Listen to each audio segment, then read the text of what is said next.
বিরিয়ানি মানেই যুদ্ধ। আর আজকের এই রণাঙ্গনে কলকাতার দুই দানব, গুড্ডু বিরিয়ানি ভার্সেস।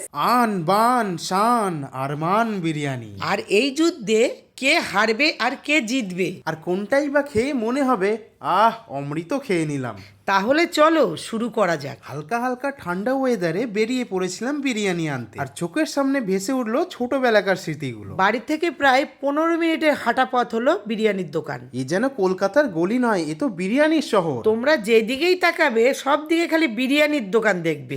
আহা, শীতের আমেজে গরম গরম বিরিয়ানি। দুই হাতে দুটো বড় বড় বিরিয়ানির ডাব্বা নিয়ে অনেক কষ্টসিষ্ট করে বেলটা বাজলাম, আর মায়ের হাতে তুলে দিলাম বিরিয়ানি প্লাস মিষ্টি।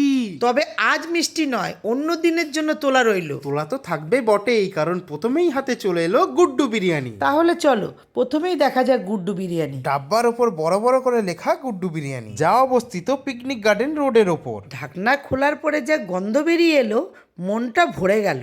আমি আমার স্টাইলে বিরিয়ানিটা ঢেলে নিলাম। তাহলে এবার চলো আরমান বিরিয়ানিটা বার করে নেওয়া যাক। তাহলে আমি বিরিয়ানিটা বার করি, ততক্ষণে তোমরা চটপট একটা লাইক দিয়ে দাও। গুড্ডুতে কিন্তু এই জিনিসটা মিস করে গেছিল। কি বন্ধুরা, তোমাদের তো নজরে পড়েনি বলো? তবে এই যে ফোনের ওই পারে বসে থাকা বিরিয়ানি প্রেমী, তোমাদের জন্য বলে রাখি যে এই গুড্ডু এবং আরমানি দুই বিরিয়ানি কিন্তু নো বিফ। তার মানে কি আমার সকল বন্ধুরাই খেতে পারবে? তাহলে চলো এবার গুড্ডু বিরিয়ানিটা দেখে নেওয়ার পালা। মাংসর সাইজটা ছিল বেশ ভালো। আর আলুটা ছিল একেবারে মোমের মতো নরম, মানে মুখে দেবে অথচ চেবানোরও প্রয়োজন হবে না। তাহলে চলো এবার দেখে নেওয়া যাক আরমান বিরিয়ানি। হালকা মশলা কিন্তু জিভে জল আনা মতন গন্ধ।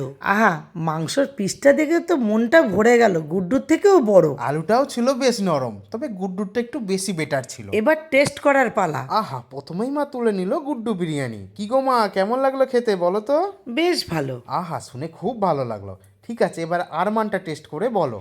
টেস্ট করে যা দেখলাম, দুই বিরিয়ানি কিন্তু কেউ কাউরি থেকে কম নয়। একজন হলো আগুন আর একজন হলো জল, কিন্তু শীতে তো গরমটাই ভালো লাগে।